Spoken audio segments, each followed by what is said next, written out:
Det er 4. juli. Vi er i Rebild Bakker.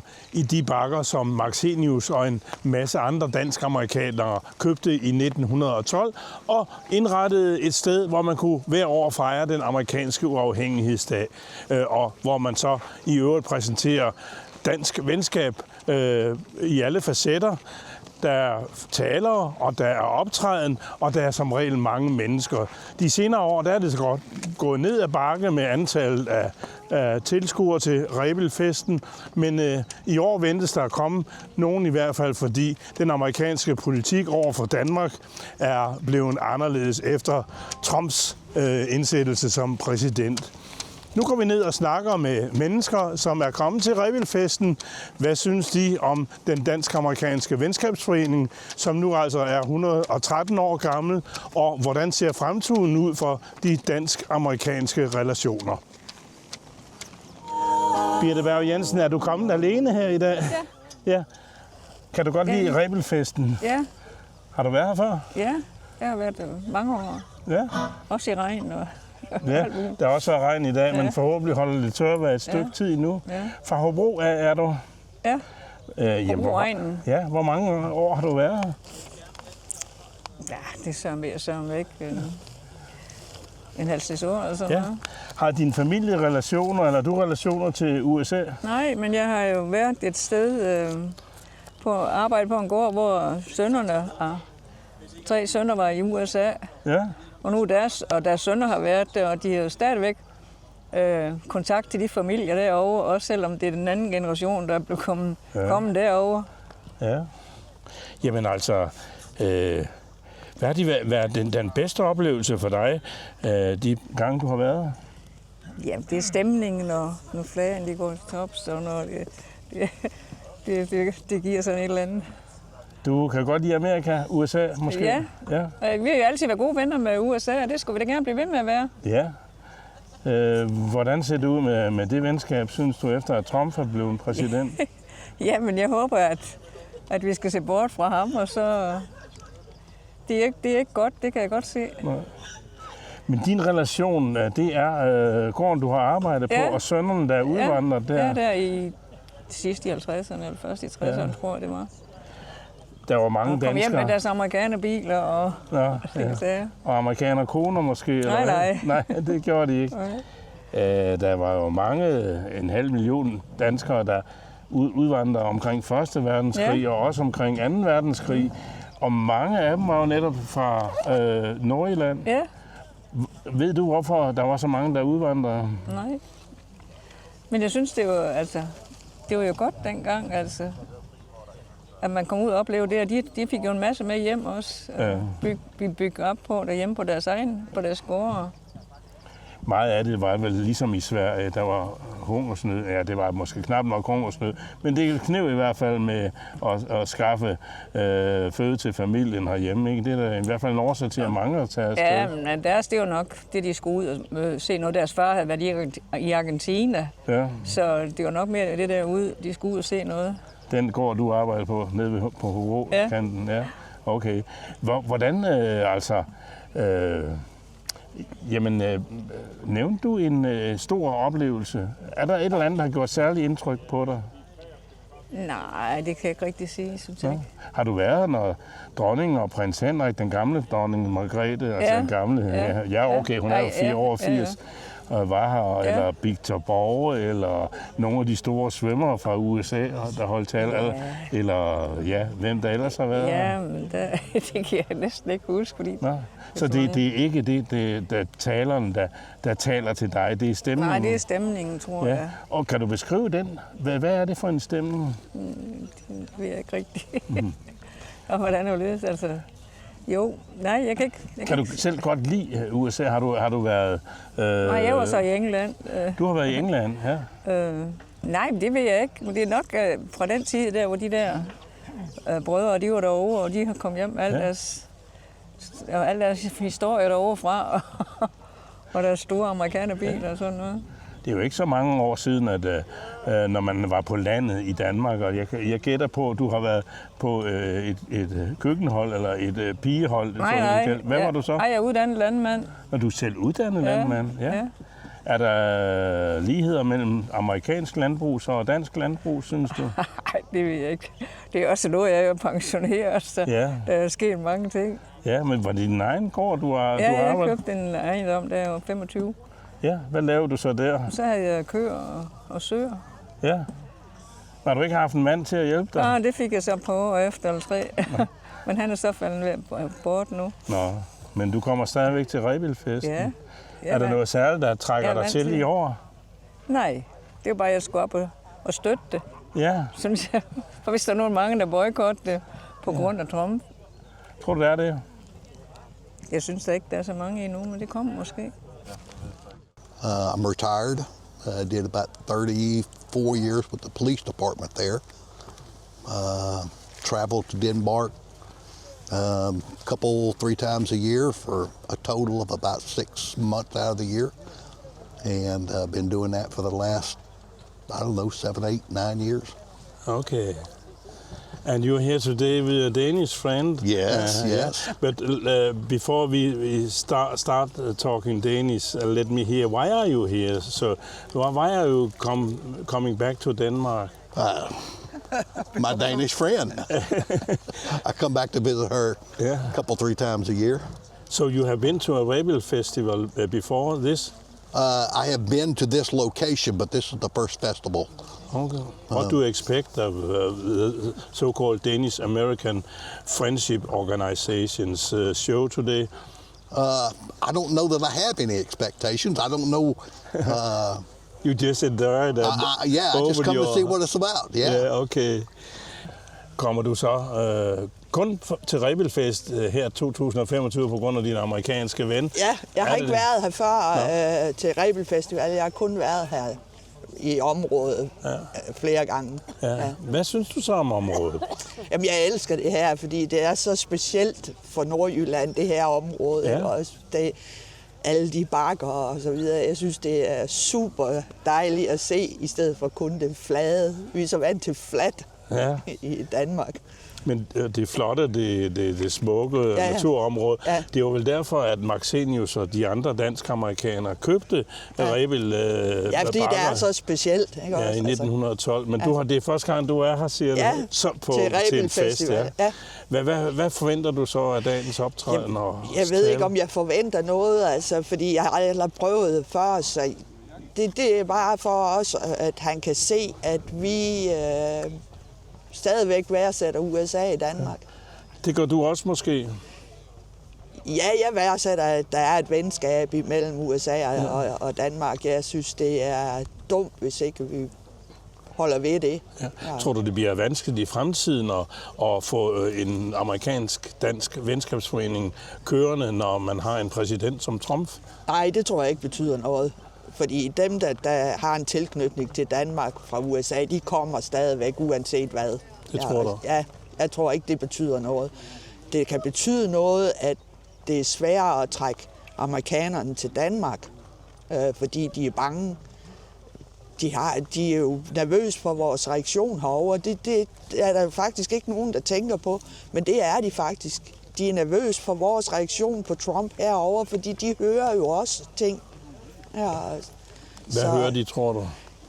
Jamen, at folk er sure i Europa på den. Ja, altså, der er flere, der har valgt det fra og rejser over, fordi at europæerne er sure på amerikanerne over alt det med Trump. Ja. Tror du, det får indvirkning på besøgstallet sådan en dag som i dag? Ja, det tror jeg faktisk, det kan. Ja. Før i tiden var der jo i Aalborg sådan 4. juli-festival, amerikaner-uge, ikke? Ja, det er også noget ned de senere år, ikke? Ja. Men jeg tror også, det betyder noget, hvis vi kan få et flådebesøg ind samtidig med. Ja. Det trækker mange flere amerikanere til, når der er flådebesøg. Det betyder måske også noget, når det regner her, som i dag på besøgstal, ikke? You have to move together. And I think I'll wish you all the best on this special day. Thank you for the interview. Jørgen Bæk Madsen, som præsident for Rebildselskabet. Hvordan ser du årets fejring her den 4. juli? Jamen, altså, som jeg har sagt til nogle af jeres kollegaer, så er det jo helt fantastisk, at vi kan få lov til at afholde så stor en venskabsfejring, som vi kan i år, også set i lyset af den verdenssituation, vi er i.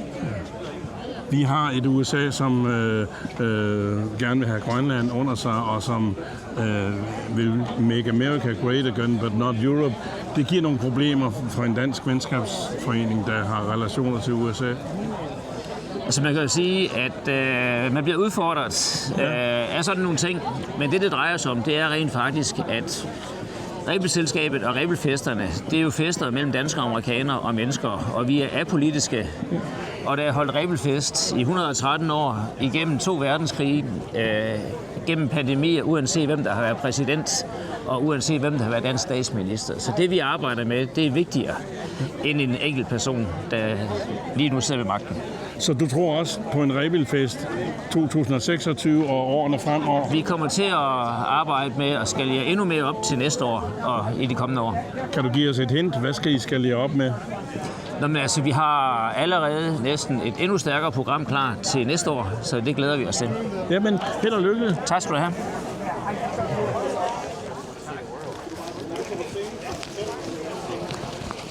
Lasse Jensen, det er jo en tradition, at Aalborgs borgmester er med til Rebildfesterne og det til 4. juli-fejringen her. Og det er du selvfølgelig også i år.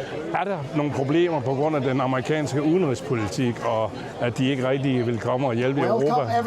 Nej, det synes jeg ikke. Det her det er jo en folkefest mellem venner, så det er jo ikke en hyldest af politik eller politikere. Det her det er en mellemfolkelig fest for mig, som binder vores nationer bedre sammen, og det synes jeg virkelig har været fedt i dag. Så der vil blive en dansk Rebildfest, dansk-amerikansk venskabsforeningsfest, også i de kommende år. Så længe jeg er borgmester, så vil jeg kæmpe for det. Og Aalborg er også med som kommune og støtte til at bevare den dansk-amerikanske venskabsforening. Ja, altså SF og Enhedslisten rejste et spørgsmål i byrådet i Aalborg, om vi skulle droppe det, og der var der et klart flertal for, at vi fortsætter. Ja.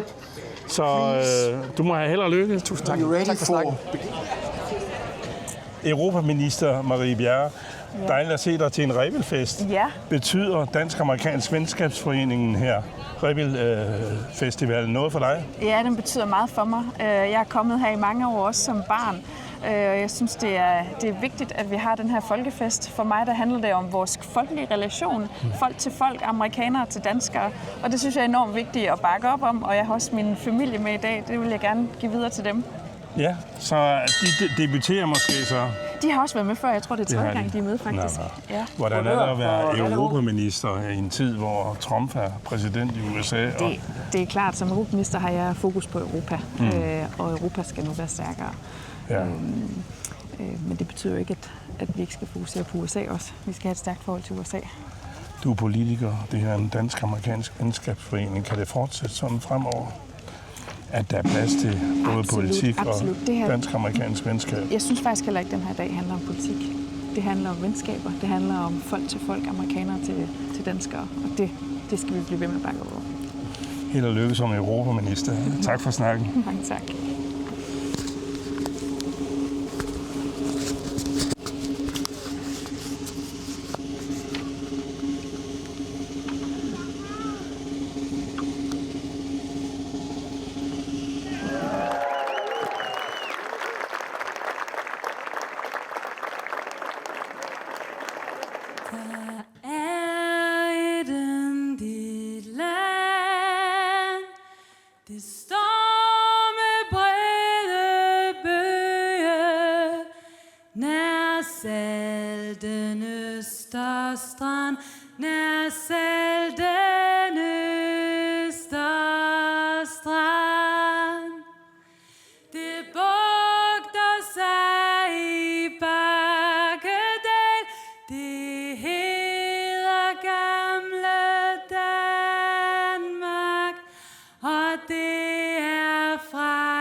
Vort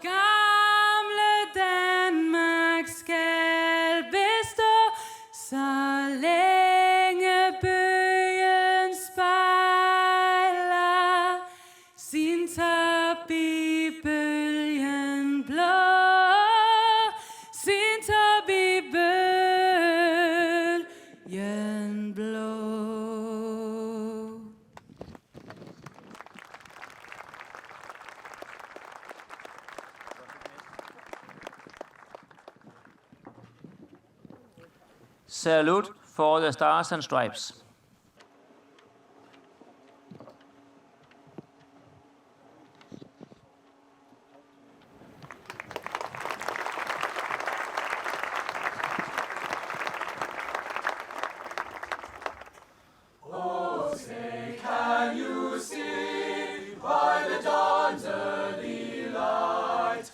So proudly we hailed at the twilight's last gleaming, whose bright stripes and bright stars through the perilous fight o'er the ramparts we watched were so gallantly streaming, and the rockets spread glare, the bombs bursting gave through the night that our flag was still there. Oh, say does that star-spangled banner yet wave o'er the land of the free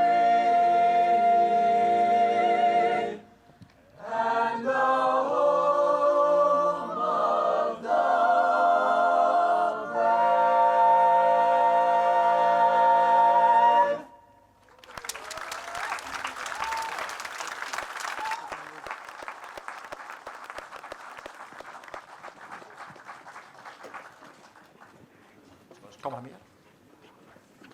Yes, thank you so much. Please give a big round of applause for Genesis Choir.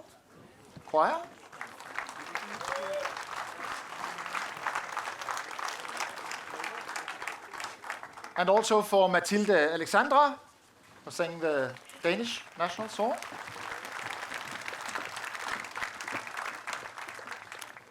Okay, alle sammen, så er vi klar til velkomsttale. Nu skal I byde velkommen til præsidenten for Rebildselskabet. Please welcome President of the Rebild National Park Society, Jørgen Bæk Madsen. Thank you, Tom. What a wonderful beginning. And it looks like the rain is gone for today. So let's hope that. Ladies and gentlemen, chargé d'affaires, minister, keynote speaker, Danish and American friends. It's a great honor for me to welcome all of you to celebrate the American Independence Day, the 4th of July, here at the amazing and spectacular Rebild Bakker. We are celebrating the ideals of freedom, our strong shared values,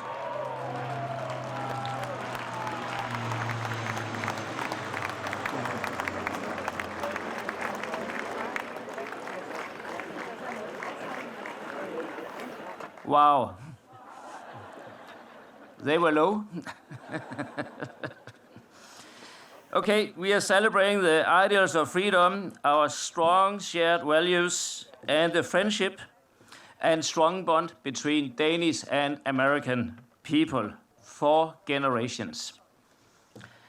A special welcome to Minister of Foreign Affairs, Lars Løkke Rasmussen. It's also a privilege to extend a special warm welcome to Chargé d'Affaires, Mark Stroh. Let's give him a hand.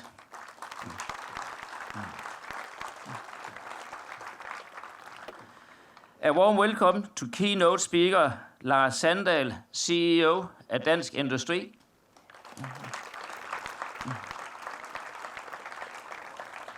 And a special warm welcome to Annie Samples.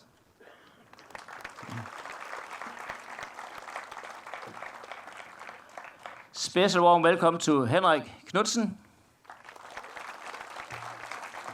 So we'll have Elvis here today as well, so we're looking forward to that, Henrik.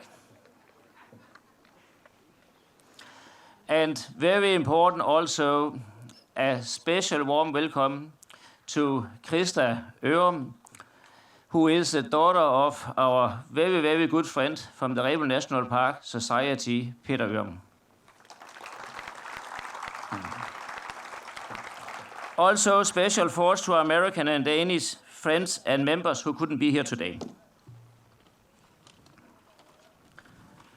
Our celebration today is not going to be the biggest celebration ever, but it's going to be one of the most important celebrations. The theme is friendship through generations between Danish and American people. We have celebrated this friendship for more than 113 years, during 2 world wars, during pandemics, and also whoever have been the Danish prime minister or who have been the president of the United States of America. We have also celebrated through sunshine, wonderful weather, and not so good weather and for rain.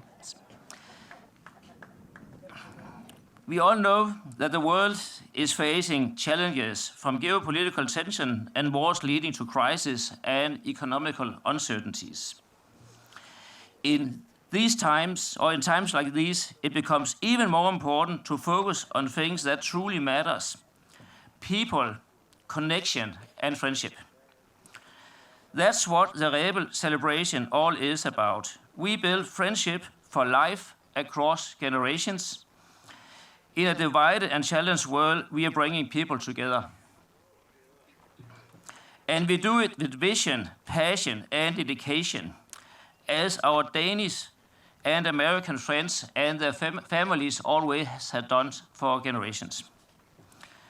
I normally say that the world is a better world when the United States of America and Denmark is working together. Det er mig en stor ære og fornøjelse at byde jer alle velkommen til Rebild Festen 2025. Vi har igen i år holdt fast i traditionerne og sammensat et stærkt program, der lever op til Rebildselskabets idealer, som blev skabt for 113 år siden. Formålet og idealerne er jo, så mange ved, at fejre den amerikanske uafhængighedserklæring fra 1776, faktisk 249 år siden.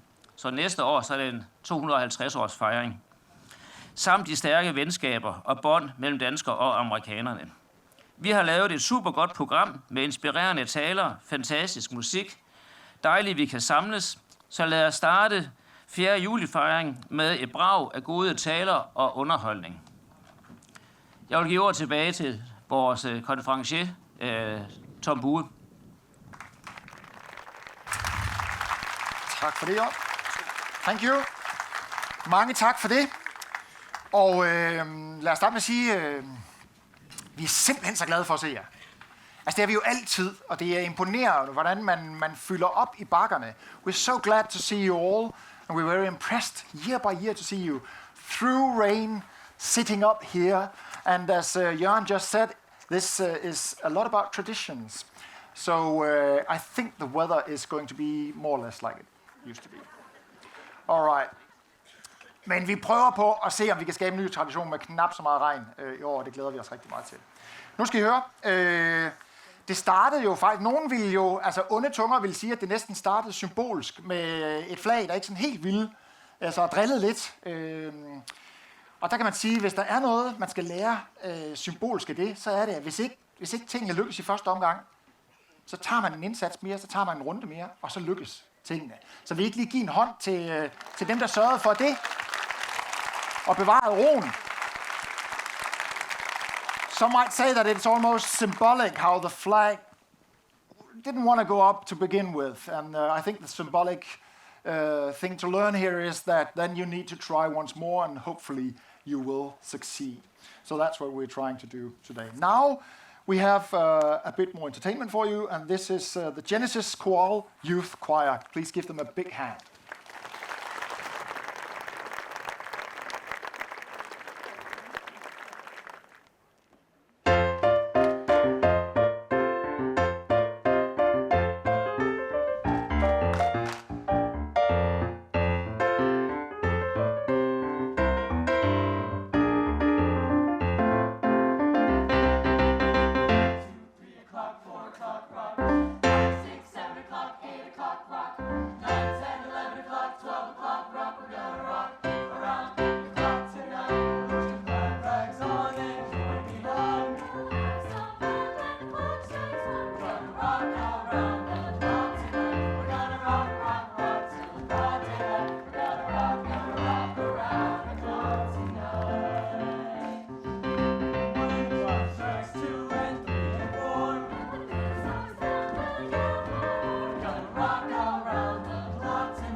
Whoa, so many. Please give them a large round of applause. The choir, Genesis Choral. And now it's a big pleasure to introduce the Danish keynote speaker today. He's been building bridges between Danish business and global markets for decades.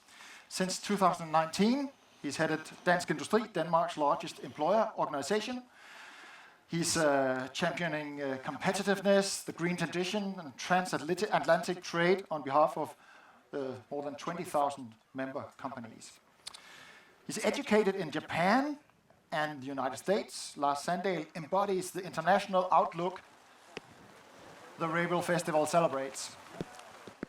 Lars Sandahl is the Danish keynote speaker, og så kører han faktisk også et ret godt selfie-game. Den seneste i går var med Mette Frederiksen og Ursula von der Leyen.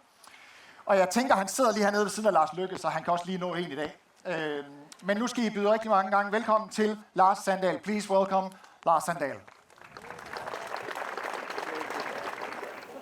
Happy 4th of July. Are you okay? Are you a little bit wet? I just said to the minister here, I guarantee you when I start talking, it will start raining. So, but nevertheless, happy 4th of July. And good afternoon, everybody, ladies and gentlemen. And thank you so much for the invitation to speak here today on this absolutely special occasion and this absolutely special time in history. It is a true honor to stand here on the 4th of July, in many regards, in the heart of the Rebild Hills, where Danish soil and American sky meet, and where every year we gather to celebrate freedom, friendship, and the enduring spirit of transatlantic connection and the waters. I want to be completely honest with you. This is no real easy task that I have been given, and it comes with a responsibility. I therefore want to begin with a short story, one that is not unique to me, and for many of you, I'm sure, but in a way deeply personal. Generations ago, my ancestors, my own ancestors, as I'm sure as many of yours, stood at the edge of this continent, this European continent, looking westward. They were Danish, they were dreamers, and they made a choice, a courageous one. Their dreams were stitched to canvas and sails and iron rails crossing an ocean that for them was less a barrier than a promise. Their journey has shaped my life, as I'm sure many of yours. From growing up in the United States to returning as a student and then again as a professional, my path has followed the same bridge they built between Denmark and America. Standing here, I feel that that bridge is under my feet, and it's really wet now. I feel their courage as I see yours, and the shared values that they carried with them. And yet, being here today, celebrating the transatlantic family and friendship, actually family, through generations, that feels a bit harder than usual. Because this year, that family is quarreling at the dinner table. The dishes are still warm, but the smiles are colder, and the ambience somewhat strained. Trade tensions shake the foundation of our relationship at the moment. New laws and political decisions challenge the very values that once really and does unite us. And the daily headlines shout that the bond is fraying. These very hills have echoed speeches in wartime, in recession, and in moments of deep political disagreement. Each time we choose to meet, not retreat, to speak plainly, listen hard, and remind one another why friendship and family really matters. Allies, like families, do not leave the table when the conversations turn uncomfortable. They lean in, they pass the salt, they do the dishes, they get to work. Because despite the tension, despite the rhetoric, despite the rain, and despite the political shifts, Denmark's relationship with the United States is not just one of diplomacy. It is personal. It is personal for us here, and it's personal for hundreds of thousands of Danes and Americans. It is personal, and it's cultural, and it's worth protecting, nurturing, and when necessary, fighting for. Our two nations are bound by more than treaties and trade. We are bound by people. You here is a testament to that. Danish and other European pioneers helped build railroads, plant the fields, and light the factories of America. Today, immigrants from all over the world bring their force of labor, their diverse ways of thinking, their hope, their ambitions, their innovations, and their unwavering beliefs in the promise of building something greater, together in the land of opportunity. Hear, hear!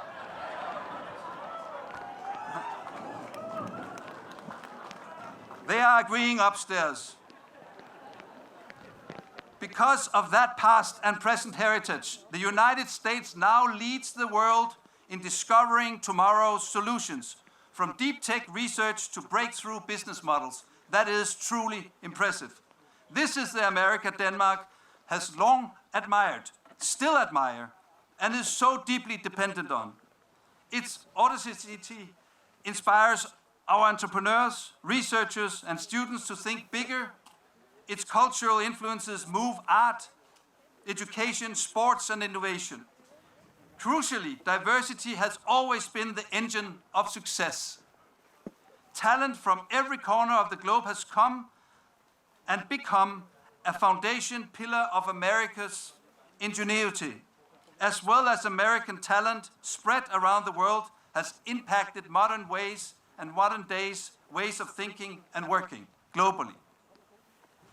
One, therefore, cannot help but wonder if today's restrictive immigration measures are protecting prosperity or actually strangling the very source of it. We see different bills and presidential decrees and orders being passed. We may see different implications to that, but we fully respect the US democratic and legal processes. These are not, though, isolated decisions. They shape the US and how America is seen and how the world responds. So it is important. When trade rules change without a warning, when alliances are questioned, and when hard-won values are undermined, our trust is tested, to be quite clear and frank. We are in a difficult chapter now. Since January 20th, the tone and substance of transatlantic relations have shifted. From military alliance to climate cooperation, from Ukraine to gender equality, to signals have been conflicting, sometimes even hostile, sometimes difficult to understand. To Denmark, that legacy means something very real. The United States is Denmark's and will be Denmark's largest alliance partner, trading partner, and ally. Do not doubt that.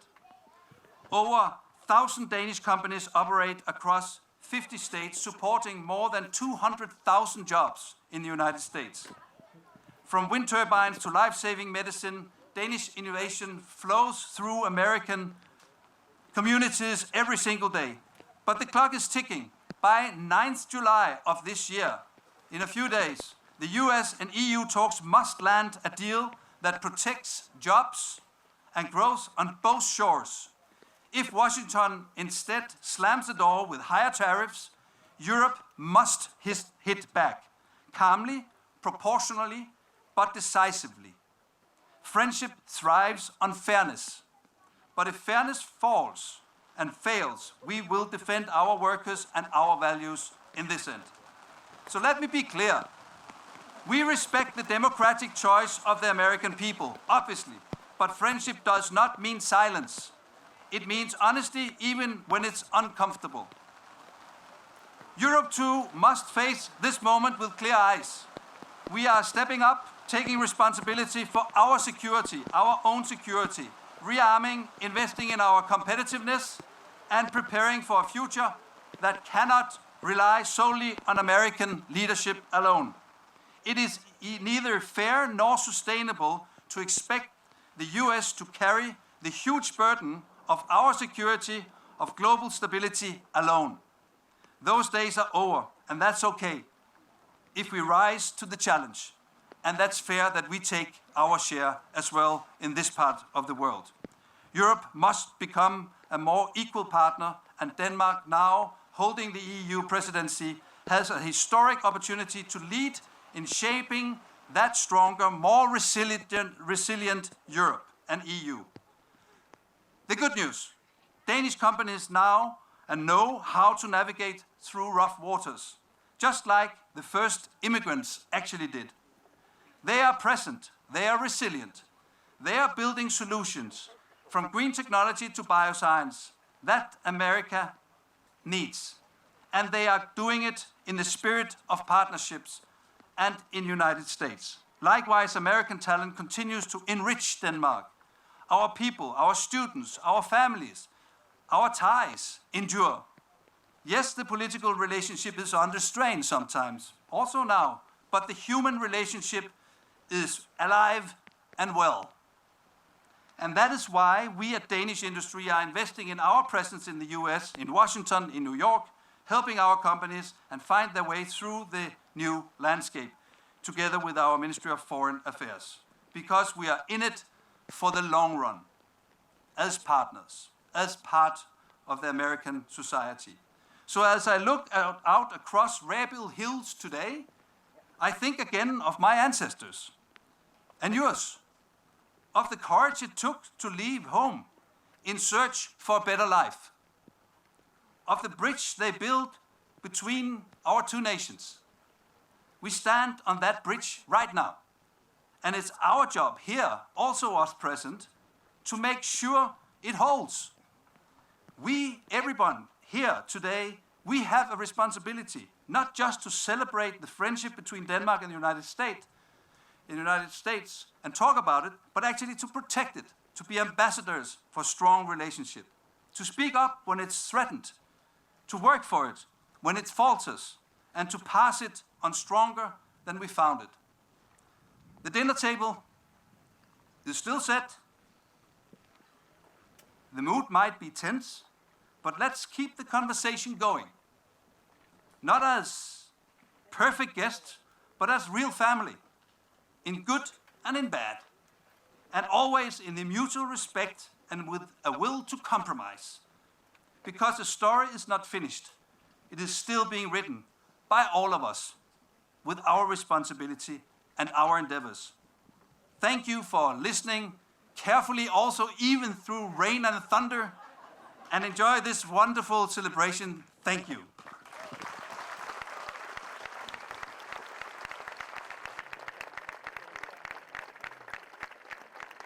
Lars. Thank you, Lars. Magnificent speech. I medgang og modgang, i regn og i sol. Very impressive and also perfect. A man starting with rain but ending with sun, and a name meaning shoe of summer. Hvorfor er du kommet til Rebild så i dag? Det er fordi, vi gennem rigtig mange år har haft et nært familiemedlem, som har boet siden 60'erne i Chicago-området. Ja. Og vi har haft en tæt kobling til dem hver eneste år og besøgt mange år. Så du har personlige grunde eller familiære grunde til at dyrke den dansk-amerikanske venskab? Det har jeg i hvert fald. Jeg tror på en god kombination. Ja. Hvad synes du om udsigterne nu, hvor Donald Trump er blevet præsident i USA, og vel ikke kan sige at være særligt danskvenlig? Jamen altså, jeg tror faktisk, det venskab og den tradition er så stærk, at det kommer ikke til at ændre på det. Det kommer til at fortsætte, uanset hvad der sker. Så kan godt være, at der kommer nogle bølgeskud, men jeg tror, at venskabet og traditionerne eksisterer. Yeah. So now we're going on to a man who brought a bit of American culture to Denmark, or more specific to Randers. And we're not talking about the local McDonald's there. He's an honorary citizen of Tupelo, Mississippi, and Memphis, Tennessee. Henrik's lifelong dedication to Elvis sparked the idea of Graceland Randers, now known as Memphis Mansion, a replica of the home of Elvis and a museum dedicated to the life and legacy of the star. Når vi andre bygger et typehus, så bygger han Elvis' Graceland. Please welcome Henrik Knudsen.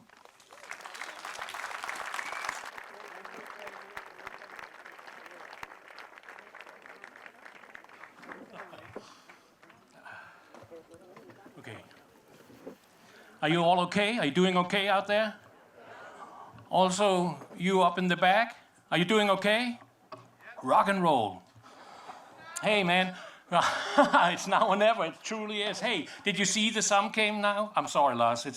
But thank you for warming up for me. I really appreciate it. You know, if anybody deserved that, I did. Hey, I'm just kidding. I'm just kidding. Okay. Anyway, my name is Henrik. True. I'm a huge Elvis fan, and I normally say I have Memphis in my heart and Randers in my soul. Okay. We haven't known each other too long, but I still will call you dear friends. I should probably use my glasses. If you haven't seen my father, he looks a little bit like this. Yeah. Dear all of you who have gathered here in the beautiful Rebild Hills on this very special day, standing here today in the middle of this historic landscape and being allowed to give a speech on the 4th of July itself is an honor I never imagined. And yet, maybe I have been dreaming about it a little bit.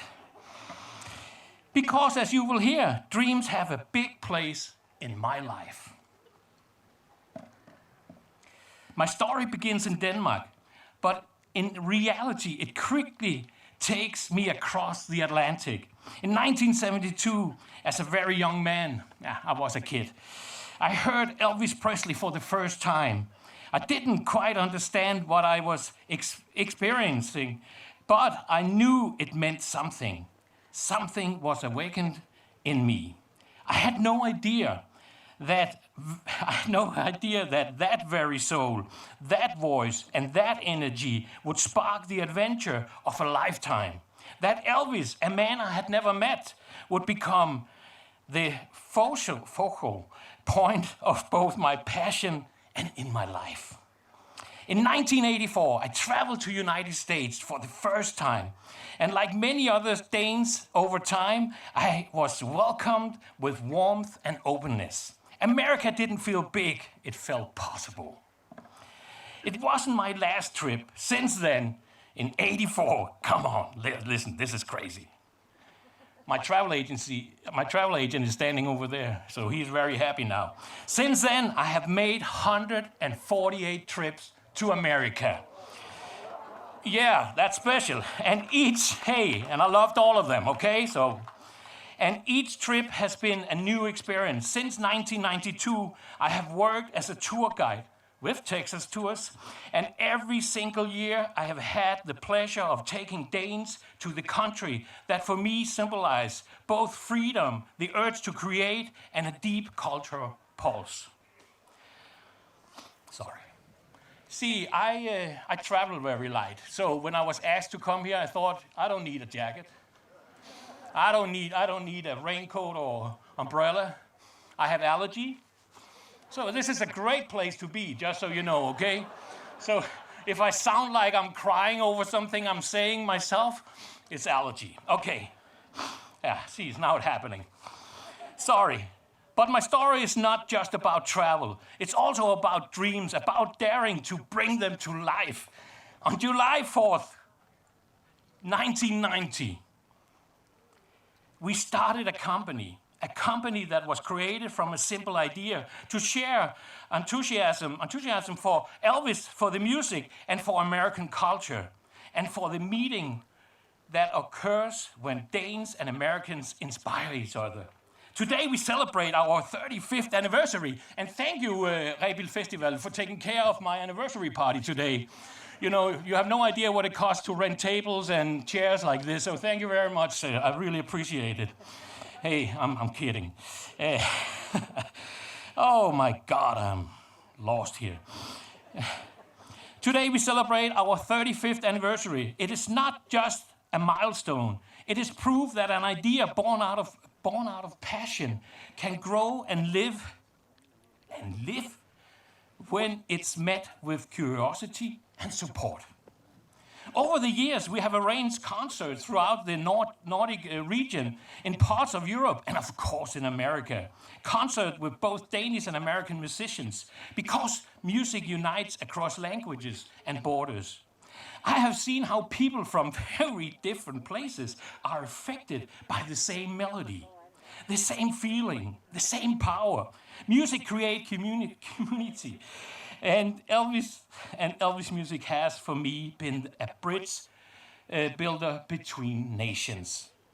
There have also been experiences that I'm still pinch myself about. And it was said in the beginning here. In 1995, I was named an honorary citizen in Tupelo, Mississippi, Elvis' birthplace. In 1997, I became an honorary citizen of Memphis, Tennessee, the city where Elvis lived from 1948 to 1977. And, hey, yeah, I know this is the bragging hour, but that's how it is. And then came the biggest surprise. On September 16, 2016, I received a proclamation in my name from the state of Tennessee.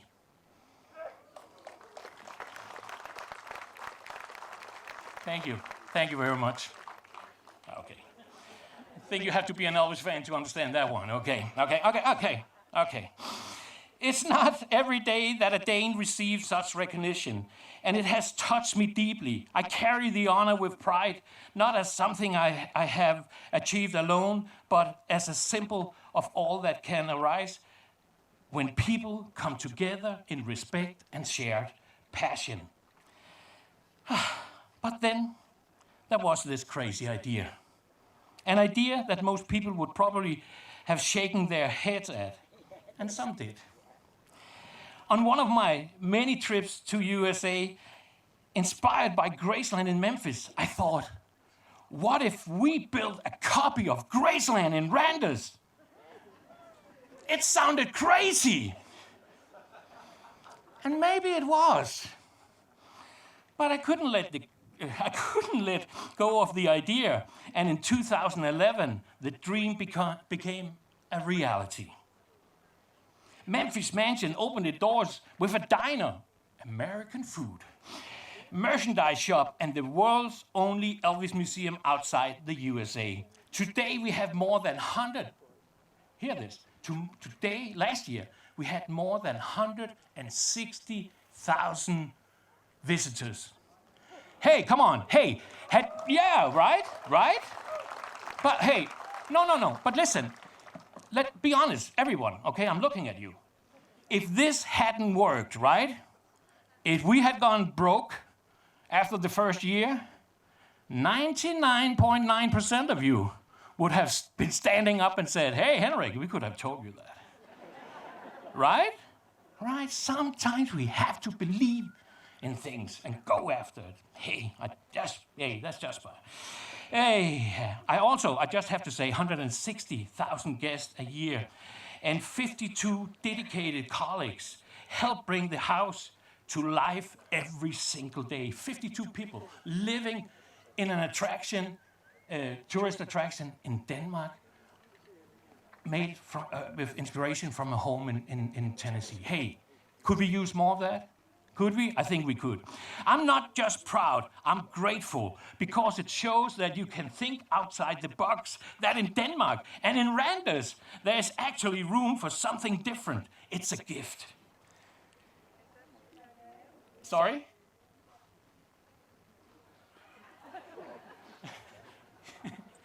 I'm not here.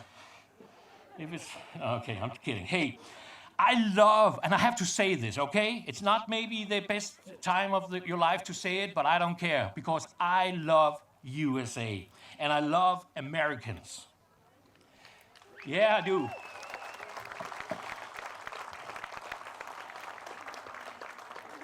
Not because the country is perfect. No country is.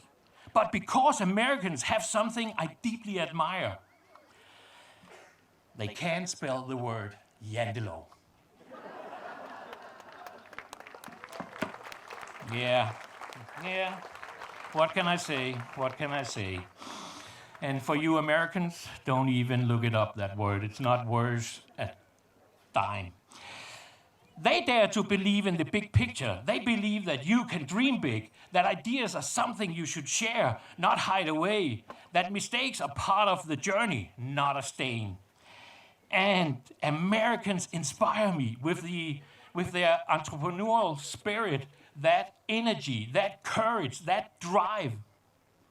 It had left a deep mark on me. It has given me the belief that you can create something unique, even from a Danish backyard. But none of this, neither this trip, the concerts, Memphis Mansion, nor the anniversary today would have been possible without the people who have stood by my side. That is why I would like to end this with some special thank you. I hope you accept that, okay? First and foremost, I want to thank my father and my father-in-law. They're standing right over here. They're both, they're super cool. Please give them a hand. Yeah, both are here today. Both are here today, and that means more than you know. You guys have always supported me, always been present and honest. It's worth its weight in gold. Next, you know what is coming next. Next, and with all my heart, I would like to thank my best friend and the love of my life. Hallelujah. Gitta, she's standing over there somewhere, I think. Or she already ran away. Maybe the police took her. Without you, none of this would have become reality. You have believed in me, even when I doubted myself. You have given me peace, strength, and love. You have been my rock in the storm and my joy in everyday life. Thank you, darling. And then I would like to say thank you to Randers. Hey, it's the town of towns, my hometown. A city that may have a reputation for being a bit rough, but for me, has proven to be a place with insight, spaciousness, and room for different thinking. Randers has given me the opportunity to be who I am without having to fit into a mold. It is not a given. So, dear Randers, thank you. Last but certainly not least, a heartfelt thank you to Rebild Festival. Thank you for the invitation. Thank you for choosing to let our 35th anniversary be part of this magnificent celebration. Thank you for year after year celebrating the friendship between Denmark and the USA. Thank you for showing that togetherness can cross the ocean. The 4th of July is about freedom, independence, but also about connections. That's what Rebild Festival does. It reminds us that we, across language, culture, history, can find each other in respect, curiosity, and friendship. I hope that our story can be a small inspiration. No, sorry, I'm so sorry. I felt I was going on something. Anyway. Not because it's perfect, not because everything has gone as planned, but because we dare to dream and because we have been surrounded by people who believed in us. To you, and you're all young, I think you are freaking young, all of you. But to you young people who have big dreams in your hearts, believe in them, share them, work for them, and never forget that the quirky, the different, the passionate, that's exactly what the world needs. God bless America, leve Denmark, and long live the friendship that unites us, today and in the future. Thank you for your time. Happy 4th of July. And as Elvis would have said, thank you very much.